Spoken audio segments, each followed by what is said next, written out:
Everyone. Clerk, is everyone here?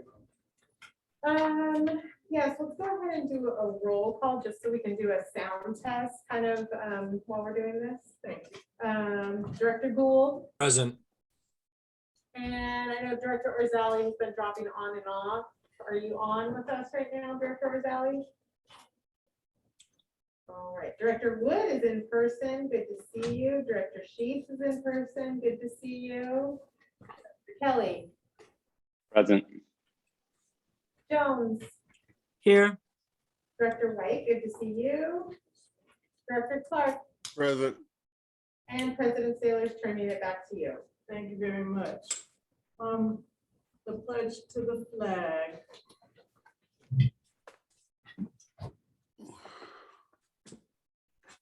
I pledge allegiance To the flag of the United States of America, And to to the republic for which it stands, one nation, under God, indivisible, with liberty and justice for all.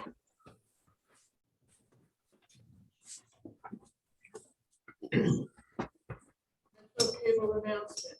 The open session meeting is videotaped for cablecast on Metro Cable 14. Replayed on Monday, February 28th at 6 p.m. and Wednesday, March 2nd at 9 a.m. on Channel 14. Webcast at metro14live.saccounty.net. This is now the public opportunity to discuss matters of public interest within district jurisdiction, including items on or not on the agenda. Are there any speakers? I do not have any speakers in the audience. Art, could you give everyone the ability to unmute?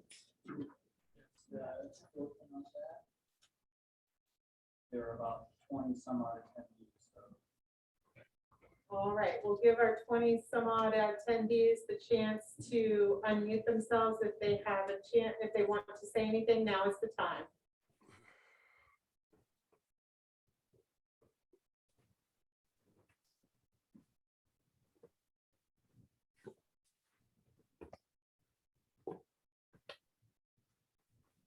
Okay, attendees, you all have the ability to unmute yourselves. If there's anything you'd like to present to the board at this time, please.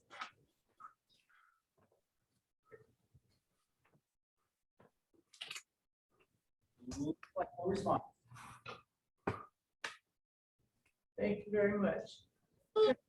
Items. Are there any questions on any of the consent items? Seeing no hands raised? Madam Chair, I move the consent agenda. Thank you. Do I have a second? Yeah, we don't let further. I did have one question. Okay. Oh, I'm sorry. Just the lot in question being used for the academy. That's it. Right as you drive in on the left. Yeah. Okay. No further question. Did everyone hear that? No, So the question was, is the lot to the left of the academy where they're parking right now? And the chief said yes. Does that make sense? What is that part? Older than 24 or 25, we need that parking lot to put everybody in. it sounds like people are not speaking into the microphone. It's the previous meeting was kind of the same way. You can't hear, it's not loud enough. Can we turn up the volume or something more? I think we'll probably have to talk louder. How's that? Is that better if we talk up? Yeah, that's better. Okay. So we have a motion and a second. Shall we call the roll? Director Gould, Aye.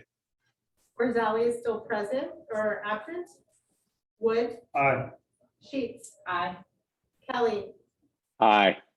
Jones, Aye. Aye. Clark, Aye. Sailors.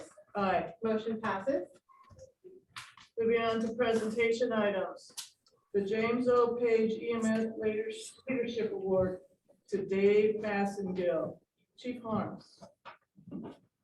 Myself, Brian, and Dave, are you gonna come up? Come on up.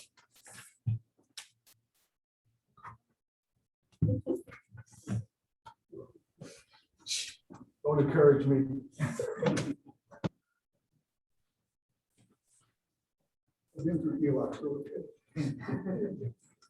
Come on up to the front, over here.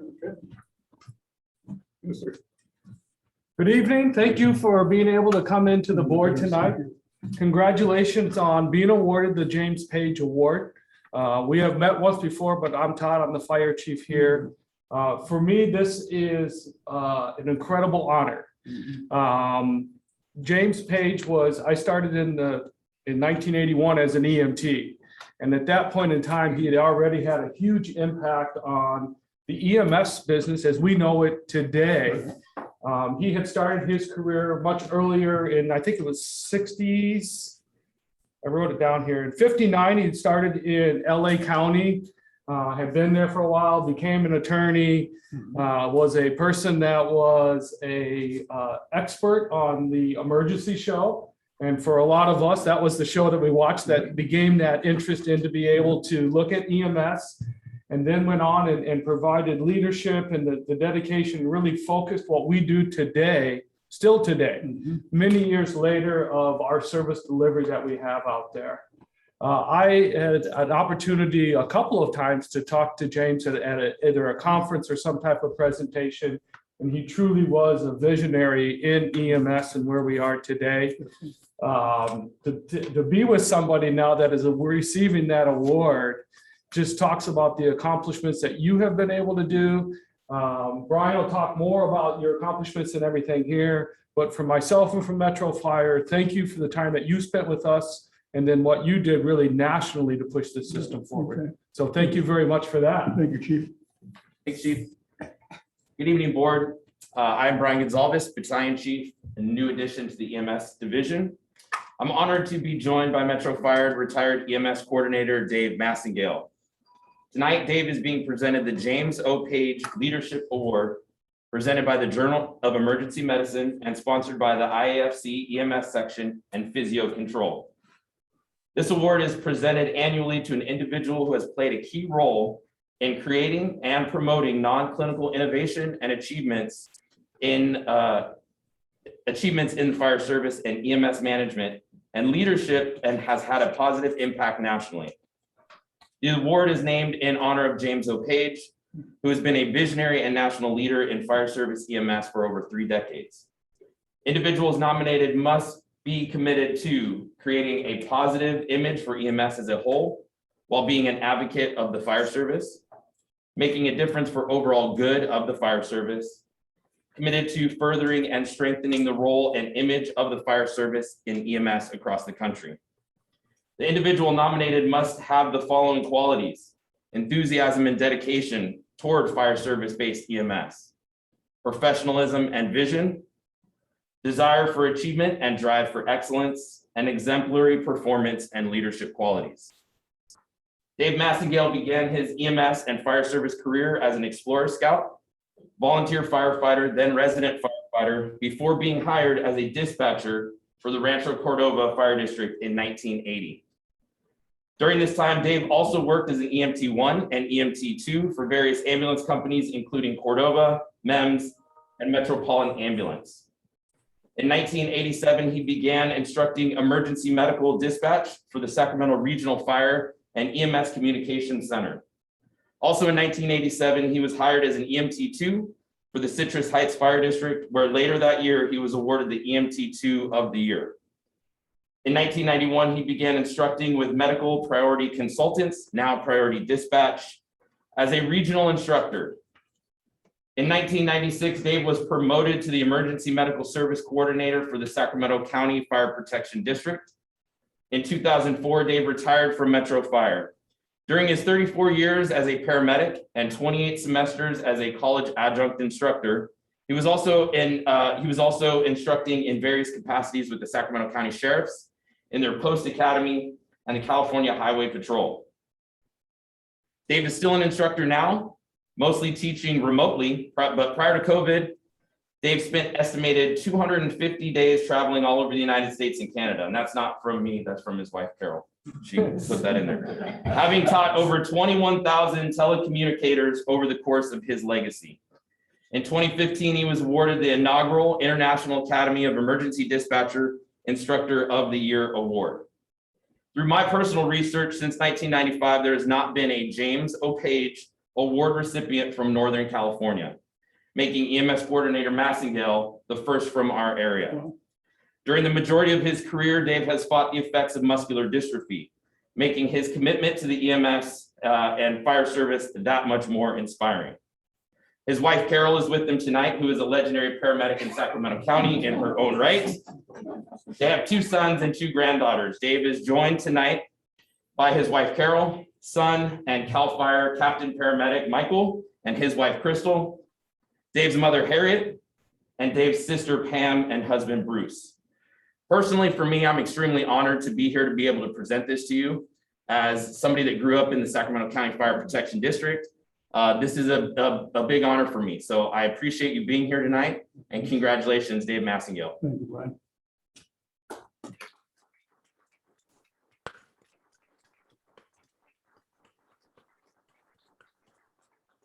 Here you go, sir. Oh, you want to help hold it? Or? Both of you there. Somebody got a camera? Spin around here. You're fine, you're fine. Don't run the chief's feet over. Well, don't really. These don't really have steel toes. Don't tell anybody. Get over here, Brian. Come on.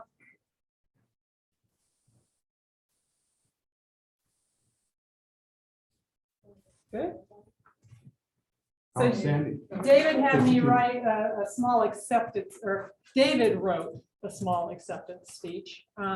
He would give it, but he just got out of the hospital recently after a 21-day stay. And he pretty much doesn't have much enough air to say what he'd really like to say. So that's why I'm going ahead and giving this speech for him. We told him about this when he was in the hospital, simply because, to be totally honest, we didn't know if he was going to get out. So knowing that this was happening tonight gave him something to fight for. So this is from Dave. First and foremost, I would like to thank the Page family for this honorable award. Thank you to the Metro Fire District Board of Directors, Fire Chief Harms, Assistant Chief Barbie Law, Battalion Chief Brian Gonzalez, also AJ Heitman, and my dear paramedic friend in Pittsburgh, Pennsylvania, Dr. Jennifer Swab, for their diligent efforts in getting us here today. This award is the pinnacle of acknowledgement that anyone in our field could ever receive.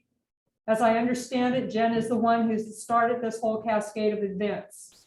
I'm blessed to be here and to accept this award in person, because honestly, I wasn't sure I was going to make it. I had the utmost pleasure of knowing James Page both personally and professionally. That in and of itself makes this award extremely special. Having my name on anything that associates me with James, who many consider to be the father of modern day EMS, is beyond belief.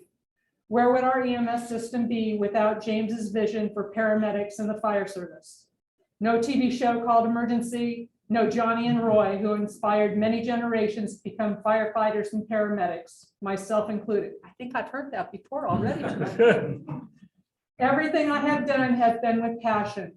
I have always strived to make things better than the way I found it. I've been blessed to have the opportunity to teach so many people in a multitude of situations and levels of public safety. Hopefully, all of this was left better than it was before.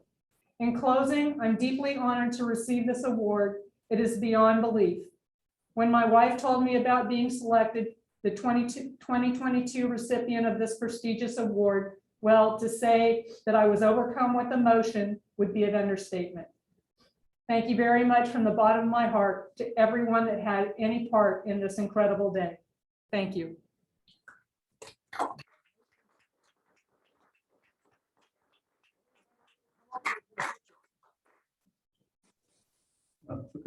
Yeah, why not? We'll get a picture of everybody. I guess they're not gonna come. Come on, let's shoot. Take the moment.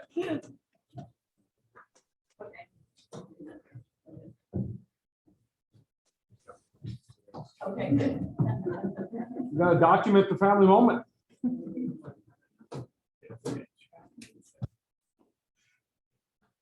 Digital film is great. Okay. That's okay.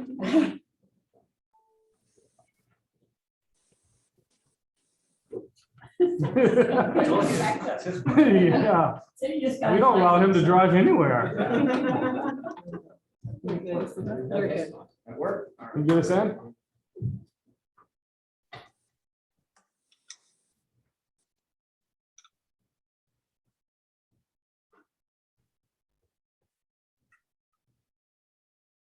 Good. I'm sure one of them will share that with you. Thanks, Thank you, Chief. bet. You bet. Nope, you take that, okay. Better operator. Okay, yeah. Congratulations, sir. Good luck.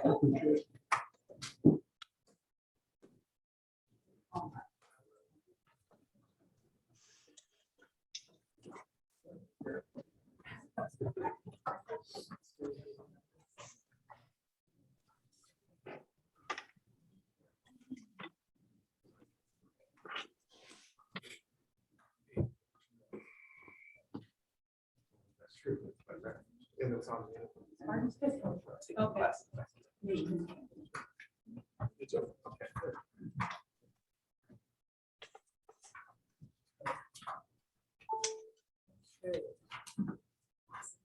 Thank you, everyone, for participating.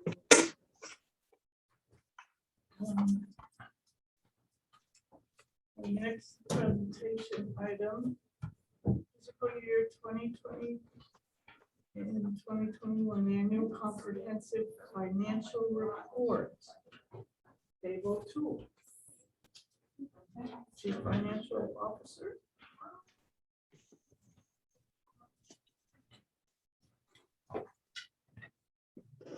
And Madam Chair, board members, Dave O'Toole, Chief Financial Officer.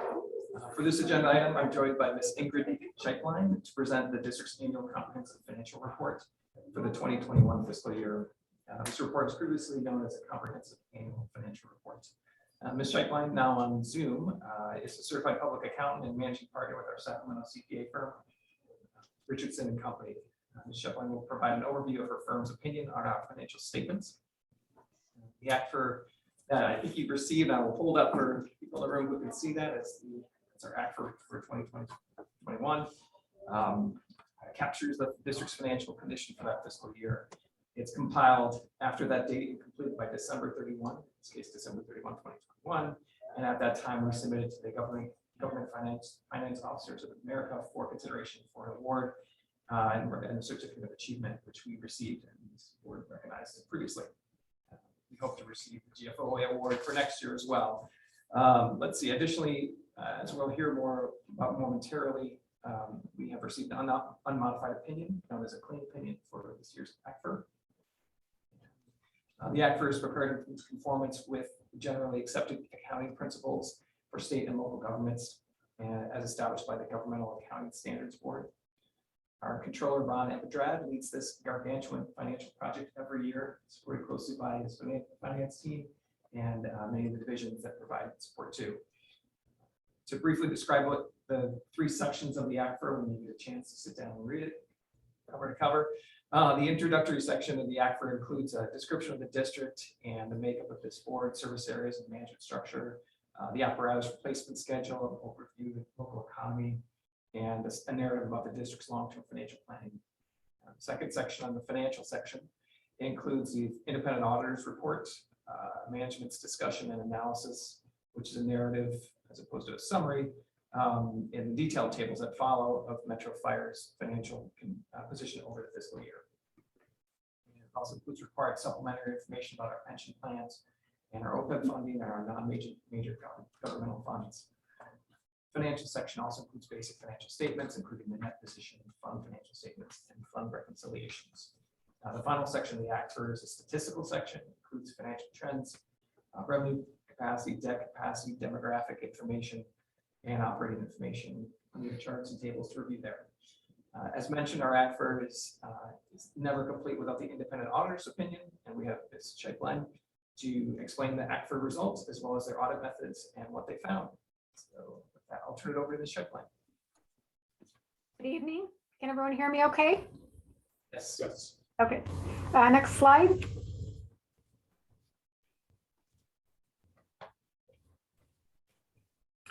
So just to summarize the reports that we issued as a result of our audit. First and foremost, we issued an opinion on the financial statements that are prepared by the district. We also issued a governance letter containing certain items we're required to disclose to you. We also issued a separate internal control and compliance report as a result of the federal grant funds the district receives. And then we also issued an appropriation limit report in accordance with state law. Next slide. So some of the audit results and observations, we issued an unmodified or clean opinion on the financial statements, indicating that they're fairly presented in accordance with government accounting principles. So this is the best opinion you can get. I'm pleased to report that we also had no adjustments as a result of our audit. The district's accounting records are accurate and in good condition. We also review internal controls of the district as part of our audit and concluded that there's good internal controls and processes in place.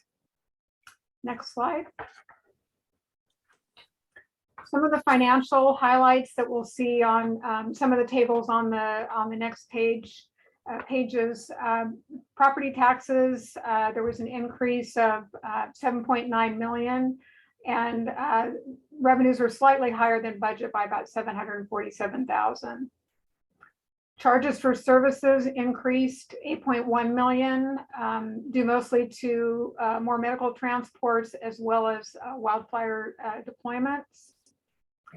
Salaries and benefits increased 16.5 million. Most of that is because of the increases in the pension liability and related balances. There was also a slight increase of 1.2 million in services and supplies, mostly related to the increased use of contracted ambulance services. Next slide.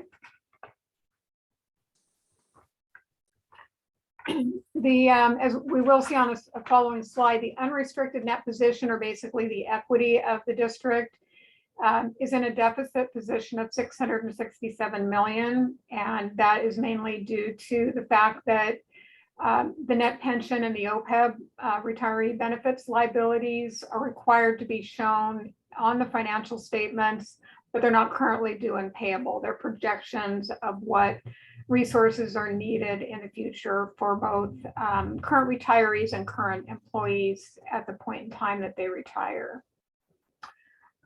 Revenues exceeded expenses in the general fund by 2.7 million, which is actually better than what was budgeted by about 2.1 million. The general fund, just looking at the general fund, not the other special revenue funds, it has available 44 million. And the reason why it's showing a positive balance versus district-wide is because the general fund doesn't reflect those pension and OPEB liabilities. So it does have 44 million of fund balance available for future use. And in addition to that, there's reserves of $11 million that are set aside for items such as pension bond retirement and workers' comp claims. Next slide. So this table is a snapshot of the basically the equity section of the balance sheet. And a couple items, the first line item there that you see of 81 million is the investment in the district's infrastructure, land, equipment. Those are not liquid resources. The restricted amounts of $7 million are mostly impact fees and other amounts that are restricted for capital acquisition. And then, as I mentioned earlier, you'll see that the unrestricted net position of the negative 667 million. Next slide. This is a snapshot of the liability section. As you can see, the largest liability there is the net pension liability of 508 million, and then the OPEB liability of 202 million. Long-term debt is at 52 million. There was a decrease during the year. No new debt was issued, but there were required payments due on the existing debt. Next slide. So this is a summary of the income statement for the year. The first line item of taxes, as I mentioned, the property taxes increased 8.3 million, mostly due to just increases in property values in 21 compared to 20. The charges for service increase that you're seeing there of 8.1 million. 3.1 million of it is due to increased medical transport revenue due to the declining impact of the pandemic. Overall, medical transport revenue had decreased in 2020, and now it's back up even over the 2019 level, so significant increase there. Also, there was a $2.7 million increase in reimbursements from wildfire deployments in fiscal year 21. And then salaries and benefits totaled 206 million, an increase of 16 million. And about 27 million of that is due to the change in the pension liability calculated by the actuaries. And also the actual contributions that were made to the pension plan increased by 3.7 million during the year. So overall, and this is on a full accrual with all the funds combined together, shows that you have a net loss during the year of 7 million. However, included in that number are the pension and OPEB related expenses that are not actual contributions, but just adjustments to the liability balances. And so I put that number down there at the bottom. You'll see that $12 million of the expenses are related to those pension and OPEB liability adjustments that are not actual payments. So that contributed to the net loss of 7 million. Next slide. So in our report on internal control and compliance, we did review extensively the internal controls and processes and determined that there's no weaknesses in internal controls. The district does have a good system of internal controls, proper segregation of duties. So we have no issues there. Next slide. So relative to federal grant compliance, the district received $1 million of federal grant funding that was expended during the year. Most of that was the Provider Relief Fund grant money, which was CARES Act money that was actually used in fiscal year 1920 to compensate for the fact that you had reduced patient transport fees. Because of the requirements of when it was reported, it was not required to be reported as federal expenditures on this year's, as part of this year's audit.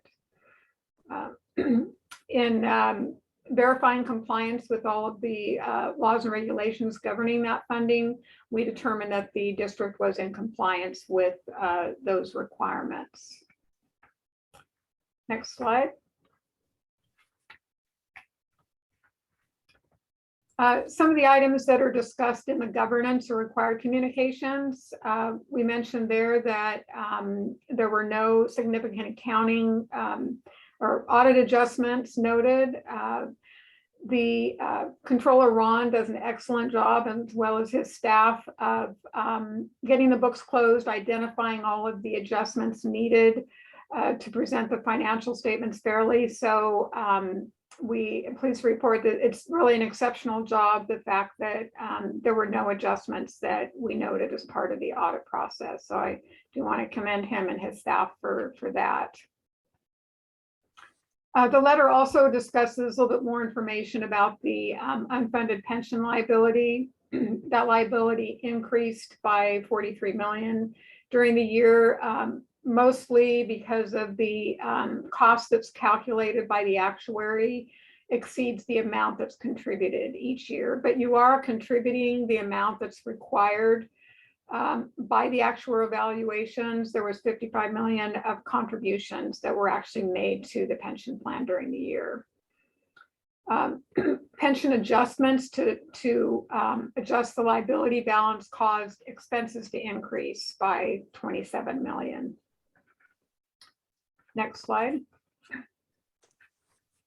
That letter also discusses further information about the unfunded OPEB liability. It increased by $4 million up to 202 million. The district is partially funding that plan. There were contributions made during the year of $9 million. In addition to those contributions to the trust, there were premium payments for retiree benefits of $11 million. And the OPEB adjustments during the year actually decreased expenses by 15 million. So that partially offset the increase caused by the pension adjustments. Next slide. So with that, I'd like to open it up to any questions that you may have, and also thank Ron and his staff for doing a great job with uploading the document. We did perform the audit remotely. All of the documents were provided and made available to us electronically. So the audit process went very smoothly. So we do want to thank him and his team for the excellent work that was done. Any questions? Questions? Madam Chair, Go ahead. Matt Kelly. I would like to thank Ms. Shipline for her continued service to the district from her company. And I would again like to thank everybody in our accounting department for a very nice, clean audit. Thank you, Director Kelly. Are there any other comments or questions from any directors? Can I comment? Sure. No, thank you. I just as Director Kelly had said, the amount of work that happens day in and day out, and it isn't just one time a year where this goes through, it's day in and day out of holding all of us accountable and being able to make sure that everything lines up. So Dave and Ron and the whole group, thank you very much for what happens over there and for putting us in a position that is what's the word, clean. Clean is good, so thank you very much. Unmodified. Just one more comment. It just seems like we have not missed a beat with you stepping into this role, that the transition has just continued. I don't know how many consecutive years in a row it is, but it's hard for me to even recall the last time the district had a clean and modified audit. So thank you. Inherited a great team. Thank you. Great. Thank you. Any other comments, questions? If not, we will move on to the next item. Again, Dave O'Toole, the 2021 Community Annual Report and the 2020 GFOA Award. Thank you. So for some lighter financial affairs, what I might call it is I'm holding up our next community annual report. It will look like this. And I've got a bigger version for the screen. I don't know, that probably still too far away, but it's a light, which went with a lighter blue color here, and the emphasis or themes behind the badge, which I'll talk about in a moment. So this is the car supplements the ACFR. So it uses information in the ACFR and summarizes here and then provides additional information on district and our financial condition. So it's meant to be accessible and easily understood. And as someone who's learning about the district 6-7 months ago, I found this on the website, and I consider myself a financial professional. And I loved it. I just dove into it, provided a tremendous amount of real accurate and actionable information. It's been a great source for me since then. So it also sent an important signal to me, like, oh, this is an organization that cares a lot about financial transparency, because you really don't see something like this very often. It's very special. We'll thank the team in a moment for that. But let's see, interspersed inside the 13-page report are a history of the district, unusual facts about the district operations, and a special focus on behind the badge. That's our theme again. So the staff who support the suppression staff and make it so they're resourced and able to do their job. Particular interest is the award review committee, and of particular interest to the award committee will be reviewing this. And many readers is the did you know section. So we have little excerpts about the district and equipment and sort of fun facts. The district has received its 3rd consecutive award for its car from the GFOA, and after the 1920 report, we expect to be submitting an award application actually next week for this report. Finally, on the report, I just want to thank the finance division for their efforts to pull the arcane and translate the arcane information we do into the car. And a very special thanks go out to Marie Jones, who's with us tonight, who is the mastermind behind this. And again, my personal thanks for making Metro Fire understandable to me. But it's really it's a fantastic document, and appreciate your spearheading this effort every year. So, subject to your questions, that concludes my presentations. Does anyone have any questions or comments? All right, Chief Harms. Marie, do you want to give up and do a speech? I do not. You sure? Okay. It's a great document. Check it out. As Dave said, I give more positive feedback on that document about the district and tying it together with the money side of it.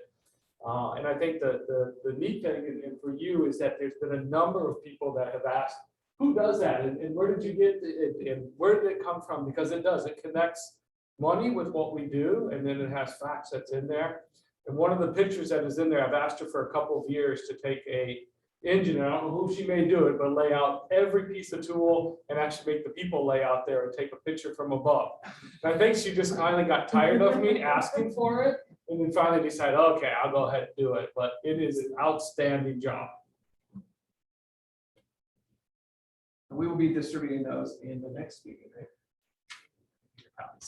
Great. Thank you. Looking forward to getting those in the next meeting. Yes. Does anyone else have any questions, comments? All right, moving on to the next item, Community Risk Reduction Division update. Christiana Fields, Deputy Fire Marshal. Good evening, directors, executive staff, Chief Harms. Christiana Fields, your Deputy Fire Marshal here of the Community Risk Reduction Division. I'm just going to go over this evening some of the 2021 division stats and successes from the Community Risk Reduction Division. Give me just 1 second, I'll try and get my screen set to share here.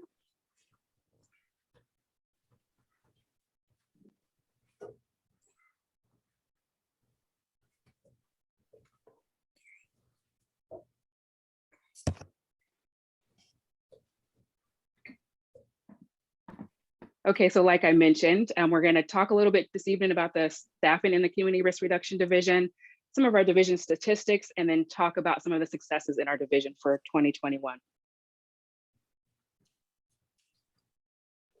What you see here is the current org chart for the Community Risk Reduction Division. You'll see we have our arson unit, we have our new construction and code enforcement group, and then we have our community services group, all under the leadership of our Fire Marshal, Lisa Barsdale. You'll see also on this org chart there were a few fire inspector positions that are still remaining unfilled. We just had a recruitment that went out for those positions. We so happily got 88 applicants from the external and 3 internal. I'm looking forward to that testing starting here in March. You will also see one of the fire investigator positions still vacant. We also had a recruitment for that position. There's an offer out for that one, and we have an investigator currently in backgrounds to fill that position. And then we also have one of our GIS positions still open. We did have a previous recruitment for that position that was unsuccessful. We've kind of gone back and taken a look at that job description to make sure that job description is matching the needs of the district. And you'll see that recruitment going forward again. So overall, you'll see there's still a lot of changes in the Community Risk Reduction Division. So you'll again see many new faces coming forward. As far as our division stats and our code enforcement group, you'll see here that our inspectors completed about 10,500 inspections last year. Of those 10,500 inspections, about 900 of those were complaints alone. That's an increase of about 116% from 2020 of our complaints. And in 2020, that was even a little more elevated. We're still seeing our complaints coming in on our sprinkler and fire alarm systems being monitored or maintained. So you'll see us following up on those. Our code enforcement inspectors also completed about 146 fireworks booths inspections, and that was fairly consistent with 2020. On the new construction side, you'll see here that our plan reviews were up last year, about 22.4%, and our construction inspections were also up about 22.9%. Typically kind of see those a little bit of a pendulum, so our plan reviews are high and our construction inspections are a little bit low until the plan reviews are done. And then the inspections are higher and the plan reviews are a little bit lower. But you'll see last year that both of those are consistently higher, just kind of showing a trend that construction is continuing at least throughout 2021. In our arson unit, our investigators completed 399 investigations last year with 19 arrests. In our community services group, we continued our Milo and Moxie programming, primarily virtual due to COVID for our K through second grade students. We also completed our No Two Ways Out educational programming for our 3rd through 6th grade students. And we're wrapping up right now our final programming for our 7th through 12th grade students. So you'll see that coming out soon also. For weed abatement, we again last year sent out informational and educational flyers in March and April. That seemed to work well for us the year prior. We're seeing it we worked well again last year. We had 559 inspections completed for vegetation management. We're getting those inspections typically through complaints that come out throughout the year from parcels we've had issues with the years prior, and also for parcels we've had grass fires on the year prior. So we take all that information and those are our first initial inspections for the year. And you can see for last year, we had 100% compliance, same as last year. So we're definitely happy about that, reducing our fire risk in our community. And then on to our CRRD successes. One of the first successes is the completion of our community risk assessment. And that was one of my pet projects. So super excited about that. One of the biggest projects within the state of California, where we were finally able to identify our specific risks within our district, as also some specific mitigation measures on how to reduce those risks in our area. So I expect you to see things coming forward on educational programs and different enforcement programs as a result of that community risk assessment. In addition to the CRA, we implemented our on-call fire inspector program. And our on-call inspectors, we have an inspector available on duty 24 hours, 7 days a week. They're there to assist our crews if they're out responding, if they come across systems that are out of service and need assistance with those, or if we actually have commercial structure fires, our inspectors are available to assist with evaluating those fire protection systems, as well as assisting with reoccupancy after fire.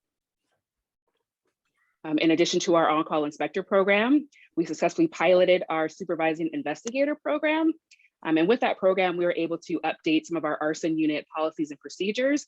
We weren't able just to update our arson unit policy and procedures. They're also working on some of our code enforcement policies and procedures, specifically more aligned with the inspection warrant or administrative citations that helps with our code enforcement processes.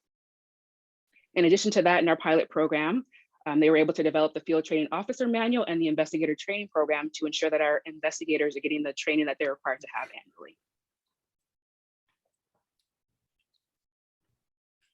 Also last year, we completed cross-training of our inspectors and our fire investigators.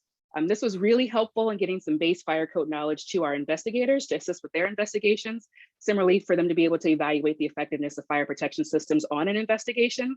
Was also very helpful on the side of our inspectors getting them some cause and origin training so that they're able to assist and maybe hold some of our fire scenes in the instance that our investigators, excuse me, are already occupied on other investigations.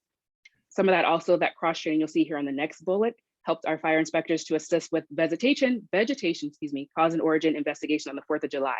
That was a really huge help to our arson unit this past year. And then last but not least, we participated in our Cal Chiefs Northern California Fire Prevention Officers Group. We have one member that's on their leadership board, and then we have another member that participates in the Public Education Committee. And in addition to that, we participated in the International Code Council's code hearing process. And that's really where we're developing the next set of codes that are coming. And they're not just the codes that are implemented here, but the codes that are implemented nationally. So overall, we're excited about the successes and things we were able to achieve last year in the Community Risk Reduction Division. I am available for any questions if you have any.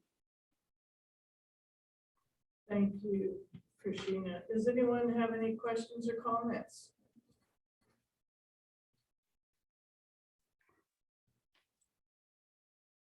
It's great work. Really awesome. Really, really wonderful to see all that, all your accomplishments. Thank you all. Thank you, Christina. Okay, moving on to action items. First one is California Senate Bill 1205 Compliance Report. Deputy Fire Marshal Fields and Supervising Inspector Schmidt. Good evening, Board, Chief Harms, Executive Staff. I am actually Supervising Inspector Diana Schmidt. Even though it says Chief Fields still underneath my name on the Zoom call, I may be borrowing her presenter login. So I'm going to go ahead and share my screen and present this first action item.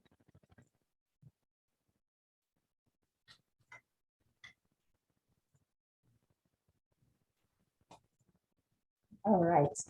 So for this evening's presentation, we're going to be looking at California Senate Bill 1205 Compliance Report for 2021. In this very brief presentation, we're going to talk about what actually is Senate Bill 1205, what are the different state mandated inspections that we're required to conduct each year, and then finally our 2021 inspection compliance here at Metro Fire. Senate Bill 1205 became effective in 2018 and basically requires that Metro Fire report to you, our board, our compliance with the state mandated inspections. It also requires that the board acknowledge receipt of that report, which is what we are doing here tonight. The state mandated inspections include Group E occupancies, which is our educational facilities.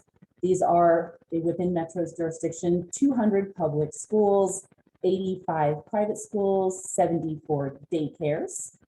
The R occupancies or residential occupancies include 42 hotel motels, 874 multifamily dwelling complexes, AKA apartments, 899 fourplex units, what we commonly refer to as McEwens in Metro.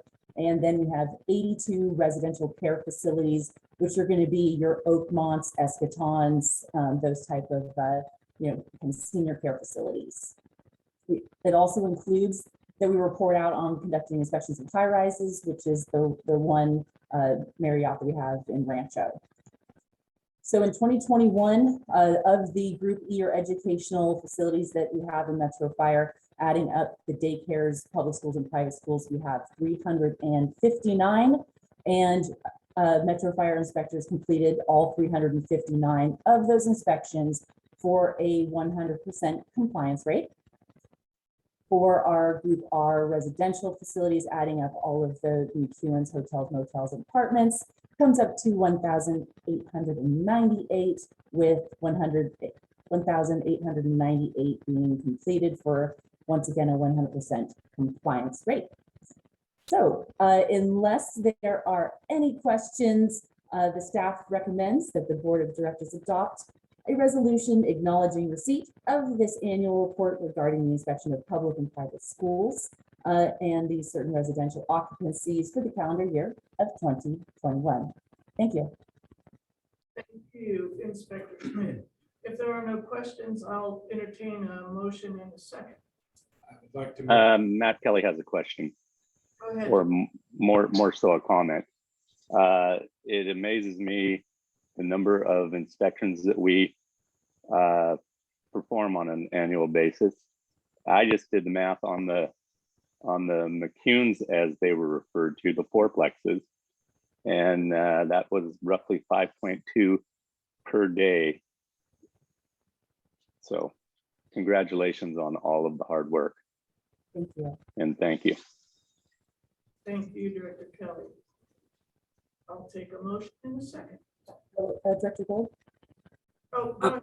That's fine. I have my hand up. I was trying to be polite in that regard. I'll put it down in a second. Thank you for your report tonight. I think it's also important that our community members understand that starting in 2018, how much money did we receive from the state directly to compensate our organization for the mandatory inspections that we do? Can you tell me that number? I will comment on that. Those are a state mandated inspection. That's an unfunded mandate. So that is encumbered by the district. Okay, so could you just say that key word again? I think it's important that citizens who sometimes think that the fire service is grossly overpaid and all of these other accusations understand that starting in 2018, this district had to figure out a way to make thousands of unfunded visits to our community members and do those inspections without any resources from the state. And so I just want to constantly remind our citizenry that, you know, when these mandates come from the state, they don't come with big buckets of money, that they are mandated to us. We have to figure out operationally how to then compensate our staff, increase our staff, all of those things. And so while I'm happy we do these, and certainly it's been a major benefit to the community as it makes it safer, the reality is these mandates cost money, and that directly comes out of the funds that our citizens pay, that then virtually locks that cost away and doesn't allow our region to have additional flexibility. So thank you for that. And it was zero, right? That is correct. It's an unfunded mandate, but I will say we do charge a fee to some of those occupancies. We do not charge some of them. So some there is a fee for service for that. Right. Thank you. Thank you, Director Gould. Are there any other comments? Yes. Go ahead, Director Rosalie. For the number of inspections that we do, is there some comparable evidence about the efficacy of them? What I'm saying is, how do we know that we're making a difference with these inspections? Do we find things commonly that our inspectors correct that would otherwise turn into additional fires in the community? Yes, Director. I would say that we kind of keep track of the recurring violations that we're seeing. And we'll see on repeat inspections, those violations or those number of violations begin to decrease. But in addition to that, in the community risk assessment, we're actually able to look at our data overlaid over that to see how effective our enforcement efforts are. Thank you. Thank you. Any other comments or questions? Go ahead, Director Wall. And, you know, just to add on to that, NFPA provides some national data and statistics to benchmark, and they show clear evidence that those buildings that we are required by law to inspect, that fire incidences are negligible. The ones that we are permitted to inspect because they are public or their businesses open to the public, that the incident rate is just slightly higher, but those in our, those that we only are permitted to inspect upon invitation have by far the highest incidence of fires. And, you know, it shows that from a national perspective that you can benchmark that inspections definitely make a difference. So I would like to commend our risk reduction staff for really being unsung heroes, because it's hard to quantify the life you prevented from being threatened. So thank you. Thank you. Director White. All right, shall we have a motion in a second? I would make a recommendation that we adopt a motion acknowledging receipt of the annual report regarding the inspection of public and private schools and certain residential occupancies in compliance with California Senate Bill 1205 for year 2021. Also, we have a motion in a second. Madam Clerk, will you call the roll, please? Director Gould, Aye. Rosalie, Aye. Aye. Sheets. Aye. Kelly, Aye. Jones, Aye. White, Aye. Aye. and Sailors. Aye. Motion passes. Thank you. The next action item, number 2, sale of real property, 6131 Kenneth Avenue. Jeff Fry, Chief Development Officer. Come on, way up. Thank you. Well, thank you, President Sailors, and good evening, directors. I'll start with a little quip here. If you ever wanted proof that things in my world don't move at the speed of our fire service, here it is. But all kidding aside, this is a project we started in 2017. I think the board is very familiar with it. You know, as a matter of the two questions that I'm trying to answer here in the staff report, and what's important for the board is, has staff complied with the California Surface Land Act as required by law? And then secondly, have we, in the attempt of the sale, try to recover as much money as possible for the fire service to be put toward other capital projects? So we try to spell that out for the board here and feel that we have. We did declare it for surplus, notified all the agencies as required. Did originally get a response from the Citrus Heights Water District. At that time, they felt the price was too high. We put it on the market for sale, had it appraised, put it on the market at a price, then reduced it through a series of steps over the next 2 or 3 years. It eventually got to a price where the water district was interested, but in the midst of COVID, they kind of did what we all did and panicked and said, we're not going to pursue this project. So actually pulled out of the deal that the board had previously approved. And then here we are some, 18, 20 months later, where the Montessori school, which is actually an adjacent landowner, who we had contacted early in the process as a potential buyer, they contacted us a couple weeks ago and said they're prepared to move forward with some use of the land, which got us to the $250,000 mark. In my opinion, I think that's the right number. I think that's what it's worth. There is a limited market of buyers for this property, and the Montessori school is one. So we're excited about this, happy to have it here before the board, and ready to send that piece of land off to someone that can use it better than we can. So with that, we definitely ask the board to approve the staff recommendation, and happy to answer any questions. Anyone have any questions? I see no hands up out there in the virtual world. So, Motion without staff's recommendation. thank you. Can I get a second? All right, we have a motion and a second. Madam Clerk, will you call the roll, please? Director Gould, Aye. Rosalie, Aye. Aye. Sheets. Aye. Kelly, Aye. Jones, Aye. Park, Aye. Taylor. Aye. Motion passes.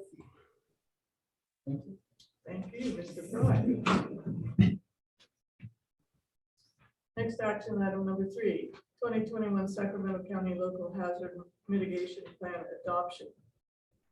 Deputy Chief Bay. Thank you.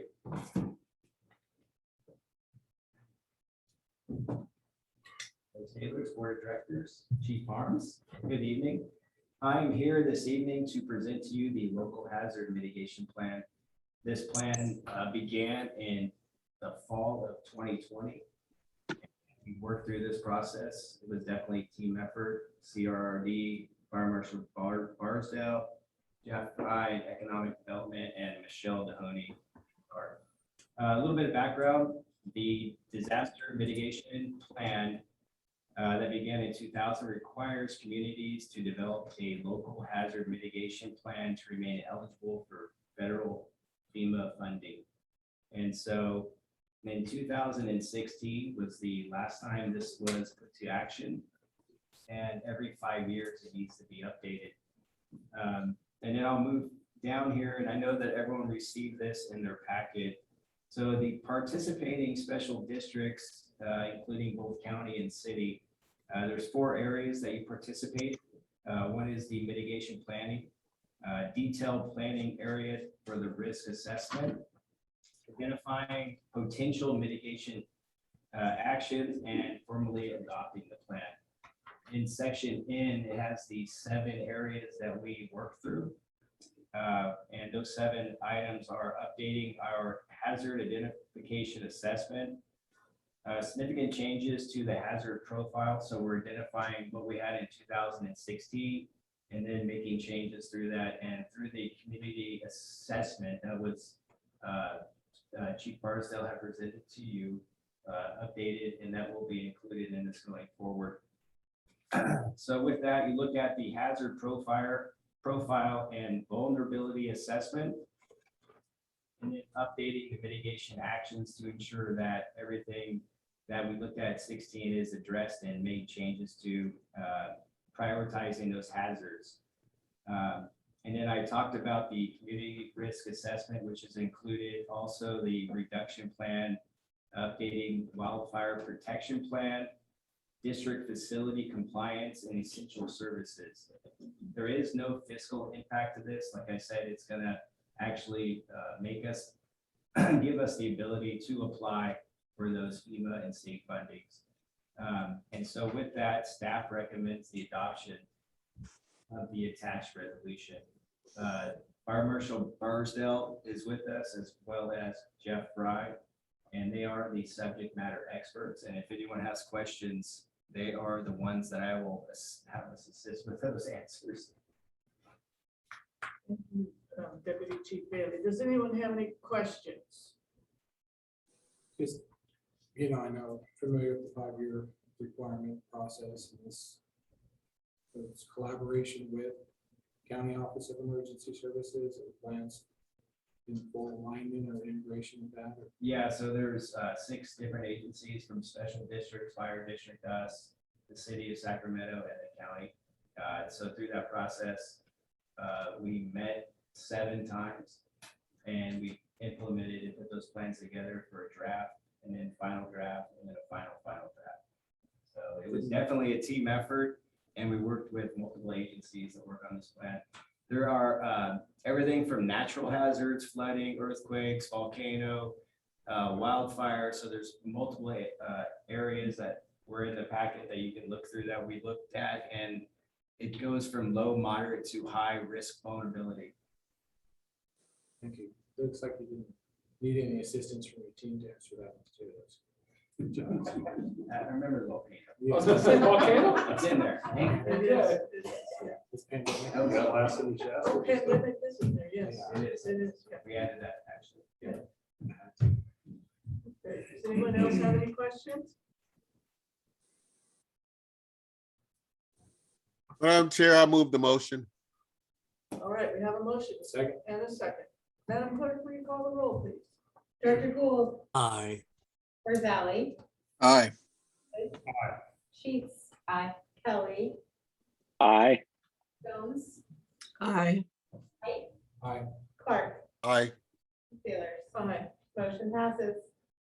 All right, moving on to action item number 4, 911 Think. Deputy Chief. Item number 4, 911 Ambulance Surge Protection Agreement. Deputy Chief Mitchell and Assistant Chief Law. Thank you, President Sailors. Good evening, board. This is one.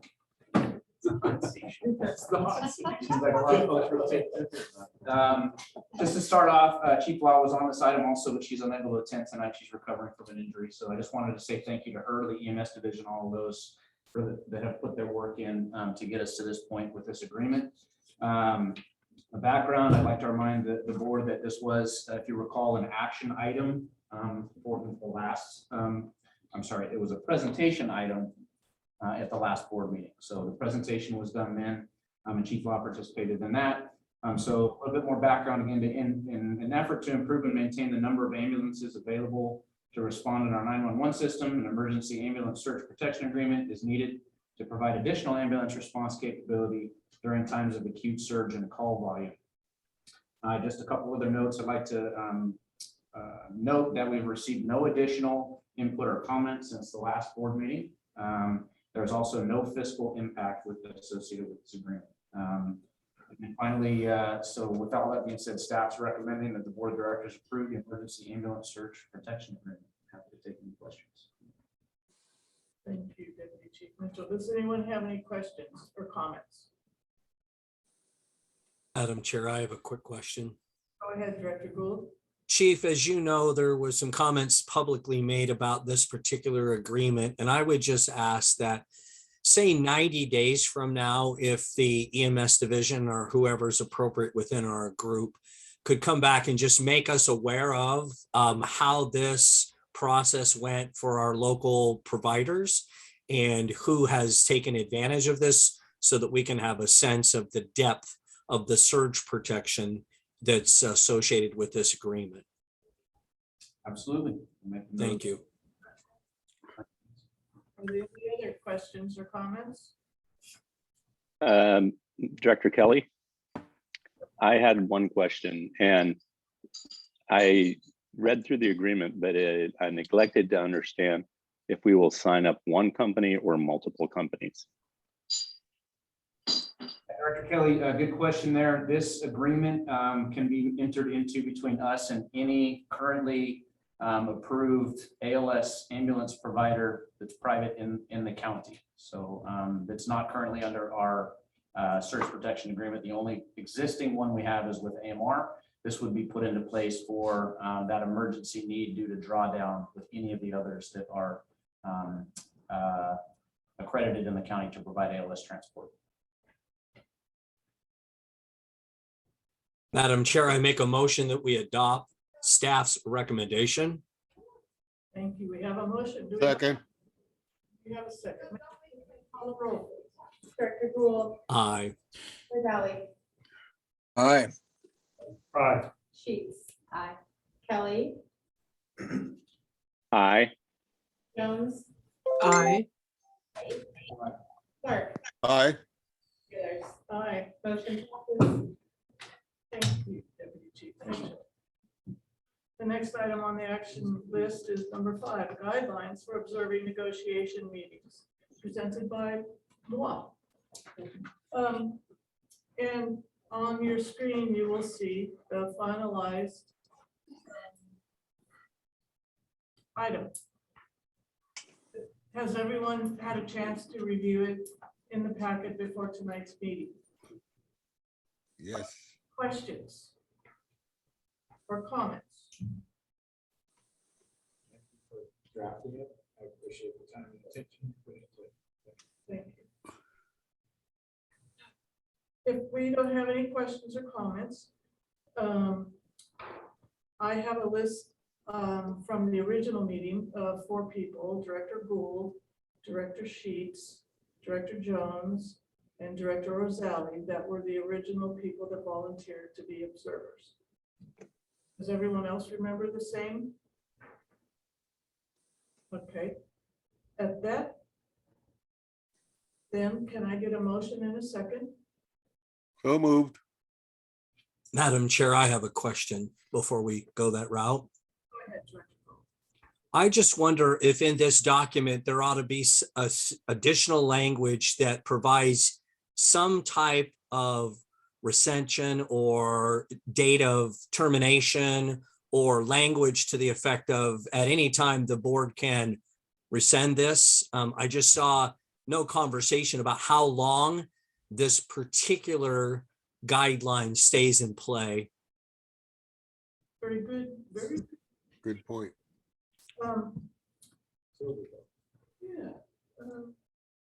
So I support the motion if with that particular language inserted at some later date, I'm fine with that. I think we can add that. So Council, Delman, did you make the original motion? Yes, I did. Would you accept that addendum Absolutely. as part of your motion? Absolutely. I think that's a great idea, Director Gu. Could someone please restate the addition?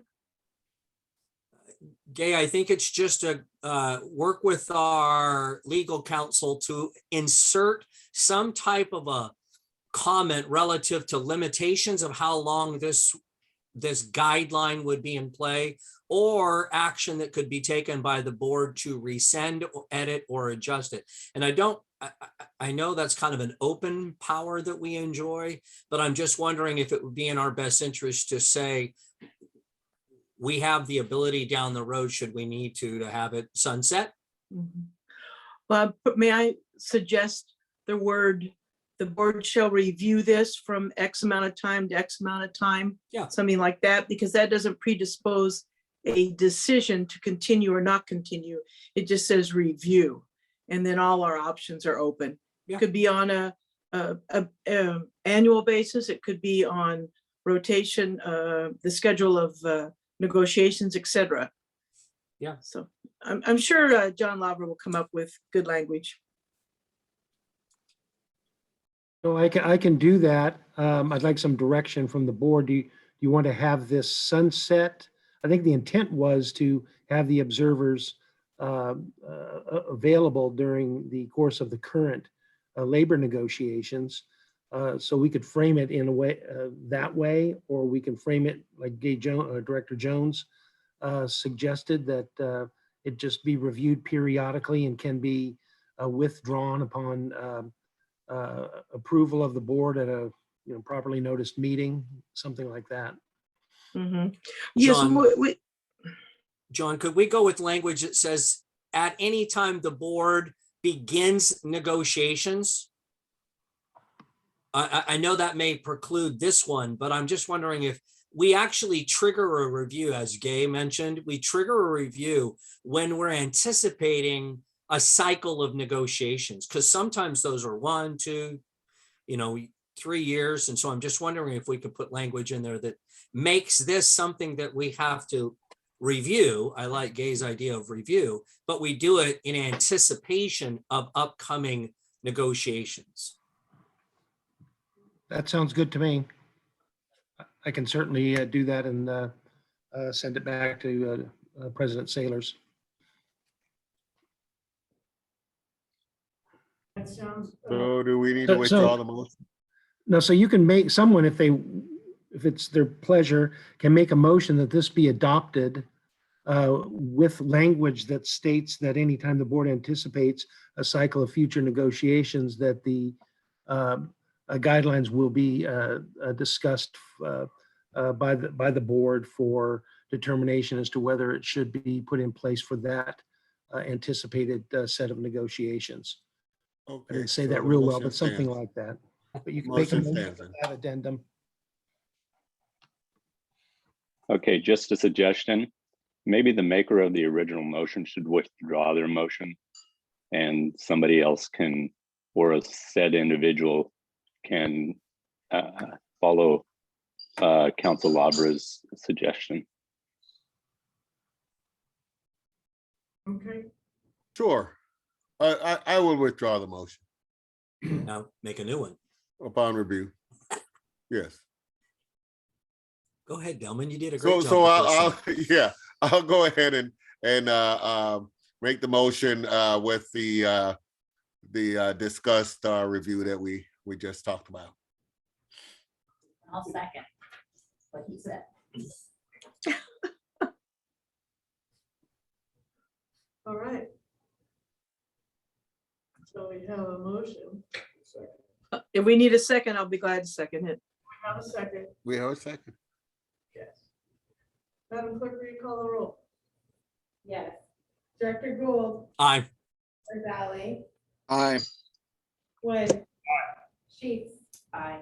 Kelly. Aye. Helms, Aye. White. Aye. Clark.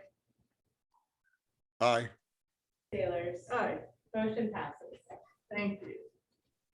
The last action item tonight, number 6, ratification of resolution to extend teleconference of board meetings, Government Code 54953E3. So I'll take a motion and looking for a second after the motion. Madam Chair, I so move. All right, we have a motion and a second. Second, Madam Clerk, will you call the roll, please? That's the second. Right, yes. Director Gould. oh, I'm sorry. You're all good. Director Gould. Aye. Rosalie. Aye. Wood. Aye. Sheets. Aye. Kelly. Aye. Jones. Aye. Aye. Clark. Aye. And Sailors. Aye. Motion passes. Moving on to reports. President's report. I have no report. Art, do you have a report tonight? I always have a report. Oh, good. President and board members, good evening. The first thing tonight is very exciting. Across the hall, there are 46 new recruits along with their family on orientation. They start recruit class for 18 weeks on Monday over behind Station 21. One of the larger classes that we've had with 46. They all looked very, very sharp tonight in suits and ties and family and everybody in tow coming in the door. So congratulations to them. We have just an outstanding recruit cadre that is ready to go and start training with them. Some reassignments and assignments of congratulations to the following members that have joined the water rescue team. Engineer Holly Gardner, Captain Eric Kellenberg, Captain Vince Purcell, and Eric Satch. So congratulations for them and their new duties on the water rescue team. As far as meetings, this is a busy time for us with the finance side of it, going through as we do mid-year and then figure out for the second half of the year. So myself and the deputies and Dave have spent a lot of time together here lately to be able to get to where we're at for moving forward. We had a meeting with Howland and Knight. They are our lobbyists in DC to talk about the upcoming cap-to-cap trip, some of the opportunities that were coming up and some of the changes that have happened in DC. So it's going to look a little bit different, but I'm looking forward after 2 years of being able to return back to cap and be able to go. Myself and Chief Mitchell met with the Fire Academy cadre and just talked about expectations for the next academy that are coming up. And we also had yesterday a labor management meeting where we sat down with President Cole and his group along with the deputies and went through just a number of items that are kind of happening across the district for moving forward. And as always, working with the hospital CEOs, the APOT, which is the ambulance patient offloading time meeting, meeting with a lot of our representatives to look at what the future of that is and how do we reduce the APOT time. There is some things that are happening at the end of March that we're going to try to get extended to be able to keep some wall medics and some additional people in place. Also been meeting weekly with the acting director, Liz Bazette, and the medical director at IMSA as far as what is happening across the EMS, not only here locally, but across the state. Last thing is just an update is that with the new COVID recommendations, as you know, we've been following the Department of Public Health recommendations. Folks returned back to professional staff, back to the building here, and also following the mask guidance as we move forward. That ends my report, and I'll turn it over to operations to Chief Mitchell. Okay, if I looked ahead, I would have realized I'd be the next one sitting here. I could even warmer that way, but thank you, Chief Arms. Again, good evening, everybody. Just real quick with what we're doing out there in the field. Since our last report, we've had 30,558 calls for service, which is an overall decrease a little bit, had a little breathing room in there, down to 254 calls on average per day. 70% of those have been EMS, and we're averaging over that time frame about 7.6 calls per day for fire incidents. A majority of my report tonight, I wanted to take a few moments, and I believe he's on it, there he is, and introduce to the board our new MIH program manager. Behind Battalion Chief Scott Perryman's promotion, we did a recruitment, and I'm happy to introduce to the board for a few words from him. I know he's ready to go and was chomping at the bit. When I asked him, I don't think he had that big of a smile on his face, but please introduce Captain Adam Spiva, who is taking over that position starting on January 10th. And go ahead, it's all yours. All right. Good evening, Board of Directors, Fire Chief Harms, and executive staff. Just brief intro on me. I've been with Metro Fire since 2006.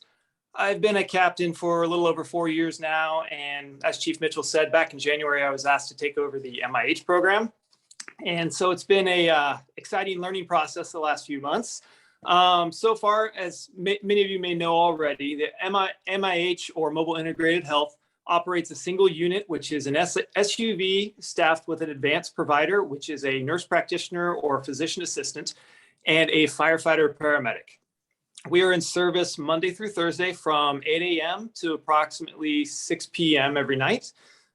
We make proactive visits to high utilizers of the 911 system in an attempt to bridge the gaps in their health and medical care.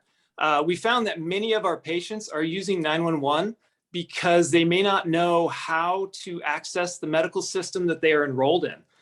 We have had several patients whose use of 911 has ceased or decreased considerably after MIH began working with them.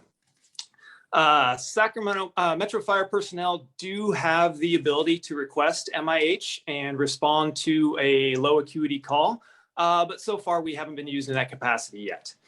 Since the program launch on November 15th of 21, we have visited 79 patients with generated incident numbers and an additional 189 contacts, which are either phone calls or non-medical visits, for a total of 268 contacts in our first quarter.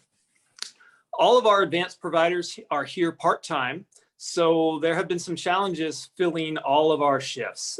We have since hired 2 additional providers, so we now have a total of 6, and that has helped to keep the unit in service just about every day. We did have a period in January where we were shut down off and on quite a bit because of illnesses for our firefighter as well as our advanced providers. Moving forward, we are in discussions with some of the health systems in the area regarding how they can use MIH to assist them with recently discharged patients and patients who are frequenting the emergency department for non-emergent needs. Our goal with our patients is to provide a whole person approach to their care, so they are connected to the most appropriate healthcare and social services without unnecessary use of the 911 system or the emergency department. As you may know, we are a pilot program.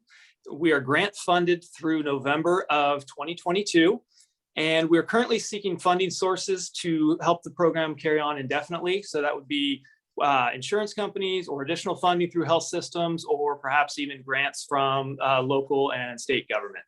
That concludes my report. If you have any questions, I'd be happy to answer what I can.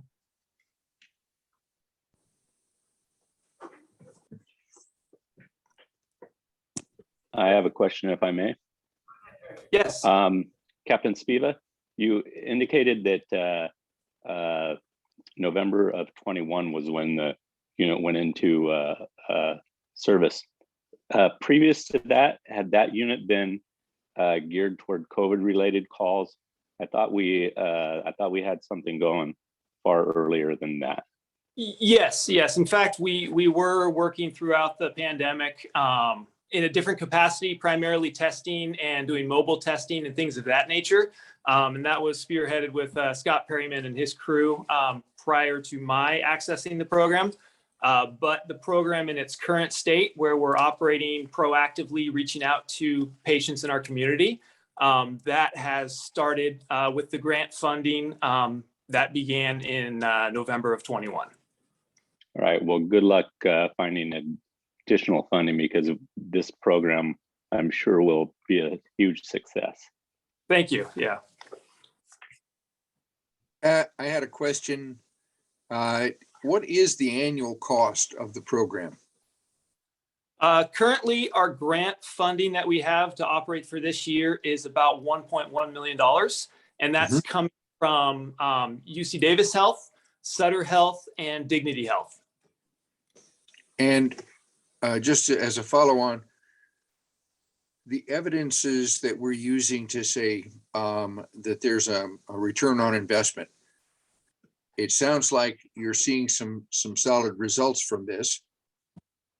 Do you think that the funding is out there?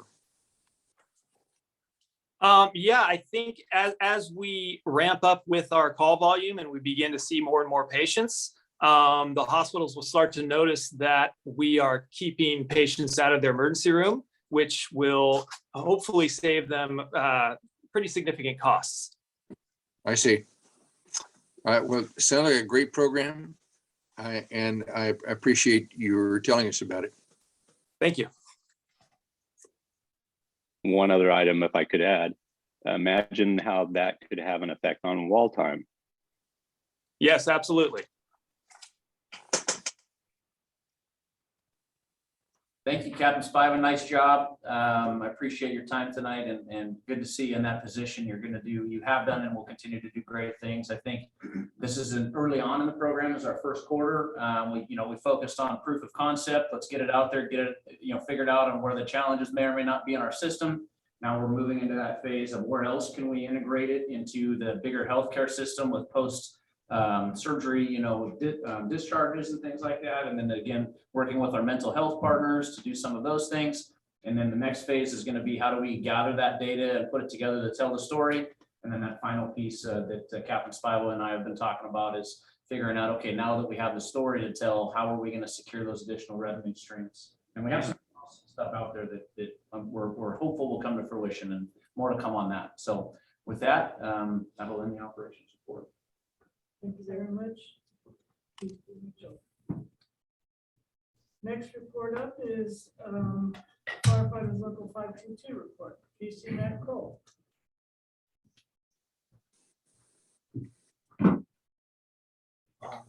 President Sailors, members of the board, chief, staff.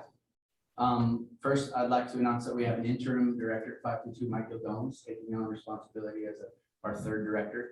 We're working through e-board to get an actual election out to the membership for a long-term third director position, but Mikey Gildone is going to sit in that spot for us until we get that election out. As the chief had mentioned, we had a smaller labor management this last month with the directors and the deputies, the chief and myself, all working together in that room to start to establish those relationships. So confident that's going to help us work closely together and make sure that the members are supported and we're working towards the goals of the organization together. We had 27 firefighters start phase 3 of the engineers test this week. We're looking forward to a list coming out hopefully tomorrow and getting those folks into those spots sooner than later to help us staff engines and get them safely down the road. So good luck to everybody, and hopefully those results will come out soon. As the chief had stated, with the 45 new academy orientation across the way and the new 12 SRPs that will start next Monday, we're looking forward to welcoming potentially 57 union members to our group here at the completion of their training, which will bring us to over 700 represented folks. So it's exciting to have that number of folks to represent and do good things with. I'd like to thank Matt Slade for 3 years as a paramedic firefighter, who after his resignation is going off to Orange County Fire.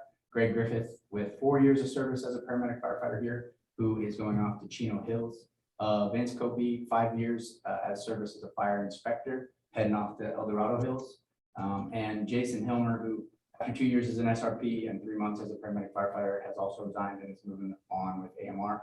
We'd like to wish all them well and appreciate their membership with 522.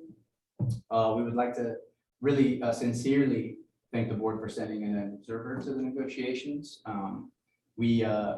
Depending on what I think events tonight and maybe next board meeting, if given the opportunity to extend this contract, we look to start up pretty quick, hopefully April 1st, after we kind of reevaluate where we are as a labor group. But we do appreciate the opportunity and the support that the board showed for our proposal.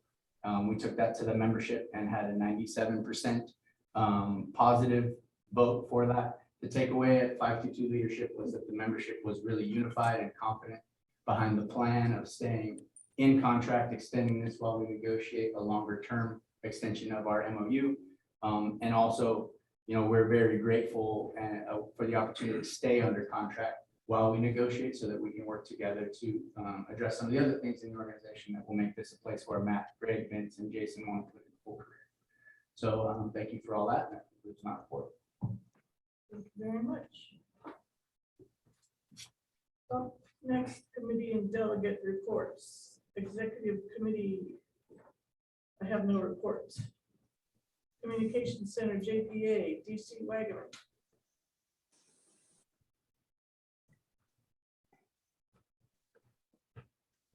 Good evening, President Sailors and directors. Tyler Wagaman speaking on behalf of the Communication Center, JPA. The JPA board actually last met yesterday via Microsoft Teams. It was a special board meeting. The goal was to ratify 2 contracts. Back in July of 2021, we had a tentative agreement with both Teamsters Local 150 and 856, and management was able to work with labor to get the language changes that were necessary in order to fully ratify both of those contracts, again for 850 and 156. So they 2 are in contract until June 30th of 2023.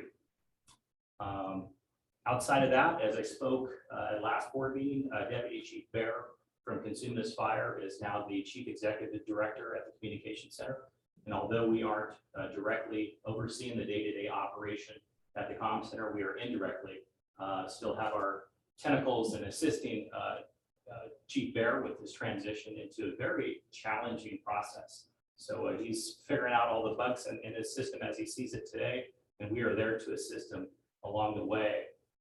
I do regret to inform you that we did have 2 resignations recently, and with each resignation, we are certainly doing an exit interview to see the reasons as to why people leave the comm center and things that the center can do better to better hold on to their employees. The good news is the hiring process, just like Metro Fire, continues, and we started an academy in January, I believe January 3rd, with 4, and that process should be completing here very soon, and adding some additional dispatchers to the floor. So likely a continual process as we go through this next year and into 2020. With that, concludes my report. The board is going to meet again. Our next meeting will be on March 8th via Microsoft Teams, 9 o'clock in the morning. Thank you. See you later. Up next, California Fire and Rescue Training, JPA, Chief Arms. Again, Yep. we last met on February 17th. There is about 4 main areas. The first area was that the classes will continue until April 30th. All classes are continued as scheduled and filling up appropriately. The second one was concerns as far as what is the revenue going to look like versus expenses as we get to the end of June 30th. Right now, we look on track to have a surplus, which will, at the end, if there is a surplus, will be divided between the different agencies. There's not much of a surplus, but there are a number of things that are in place. As I said before, it was confirmed that OES will be the manager in the end of all documentations and records. So everything over there is being digitized. And then OES in the future, if someone needs a certificate or if there's any information or the final closeout after the JPA is dissolved, OES will manage all of that moving forward. The last one for us here, Jeff Fry is going to start working with the JPA as far as closing out the lease on Gold Canal. And we have the final documentation from the JPA to our organization as far as the closeout of the lease of Zinfandel and being able to move forward with that. I see John has come up on there. John Lavra has been working as our attorney and representing us as we go through with the dissolution. John, do you have anything you would like to add at this time? We're meeting on April 3rd with counsel for the JPA, counsel for OES, and counsel for the city to hopefully finalize at least the attorney side of the dissolution agreement, which will then go back to the JPA for its approval and then back to this board for consideration and its final approval. So we hope to have that potentially on the next, or in the second meeting in March for this board. That's it. Thank you, John. You've been great. It has been interesting as taking the chair or the representative, but also at the same time, I am the landlord of a facility, and we are also the holder of the training facility. So it seems like I'm shifting hats around often as we move through this shuffle, but it is all moving forward, I think, appropriately. End of report. Thank you. Next up, Finance and Audit Committee, Director Rosalie. You. Director Rosalie, you're on mute. There you go. Finance and Audit Committee met this evening. Received the reports from our CFO. Truly appreciate the quality of the work and the detail. Also, their capacity to make projections and have them come true is always encouraging. The Finance and Audit Committee will meet again. Excuse me, no, we do not have we have a TBA to be determined, to TBD, for our next meeting. That's the end of my report. Thank you. Next up, Policy Committee, Director Gould. No report, Madam Chair. Thank you. Board member questions and comments. Director Gay, Jones. Thank you, Madam President. I'd like to extend a heartfelt welcome and good luck to all our new members sharing the building tonight. Good luck to all. And also good luck to all of our prospective engineers. Look forward to having them driving all around. And finally, a shout out, a thank you to several senior staff members for their time to discuss a variety of issues with me, including CFO O'Toole, Economic Director Fry, and Chief Mitchell. Thank you. Next, Director Kelly. I would like to thank everybody for the reports, all the hard work that went into the reports, and the hard work that is a result of the accolades that were paid. I would also like to recognize Dave Massengale for the award that he received, and another shining example of the high-performing team, otherwise known as Metro Fire. Thank you, Director Kelly. Director Sheets. Good evening. I do want to say thank you to all of the presentations and reports tonight. Very, very great information. I want to wish all the engineers the best of luck and welcome the 45 or 46 new recruits. I also would like to wish best wishes to the members that are not going to be working for Metro Fire anymore, and I would hope to extend at least an exit interview. I think it's important to find out what we can do to retain good long-term employees, and then hopefully build upon that so that we can keep the 46 recruits that we have. Thank you, Director Sheets. Director Wood. Thank you, Madam Chair. I'd echo the comments that were made earlier, and I just want to add a personal thanks to Captain Eric Mattioli, Captain Basque for their hospitality over the last few weeks with me in their meetings, their honesty, and just appreciate their time. So thank you.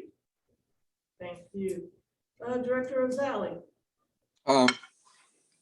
No report. Thank you. Thank you. Director Gould. Thank you, Madam Chair. Just want to echo the comments my colleagues have made this evening, and again, call out our finance teams, those that watch the books and maintain a tight control over our taxpayer-funded bucket. It's very encouraging to hear such good reports from outside third-party folks that say we have clean books. I think the community needs to hear that, because that's been quite a tradition of this organization, and one to be extremely proud of, and remind my colleagues that when we take our oath of office, it is one of the primary responsibilities that we bear is to make sure that we're transparent in our fiduciary responsibilities. And then finally, a personal comment about Dave Massengale. I'm fortunate to be one of those that has known him for many decades. And he's always been a solid professional and has brought a lot of shining moments to this industry, to himself and to his wife, who has been a major support of his. Dave, Godspeed. Thank you, Director Gould. Director White. Thank you, Madam President. I also wanted to just congratulate, wish the 46 new recruits well with their academy training.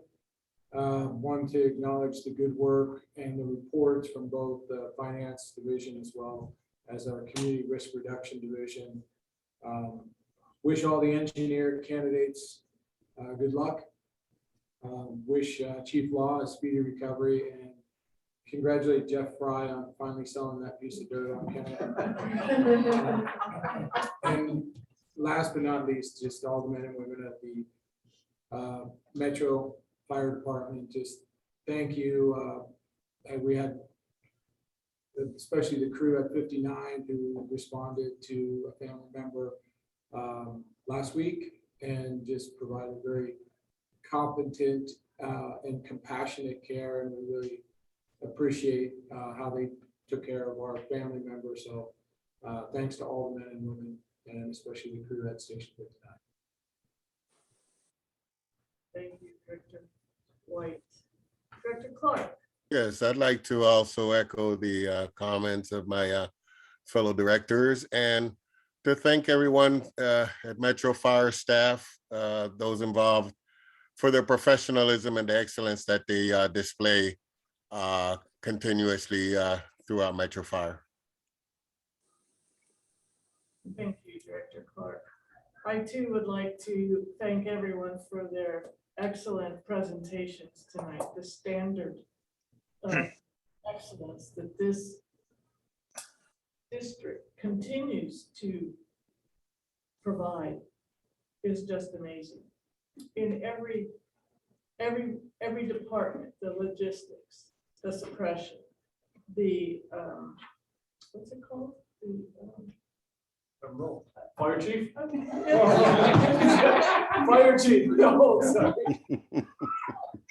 Oh, perfect. I'm just continually impressed with the standard of excellence throughout the whole district. And I just want to thank everyone for continually coming to work and giving us their all. Thank you. And so now we go to closed session. I really need to go home. Thanks. All right, we returned from closed session.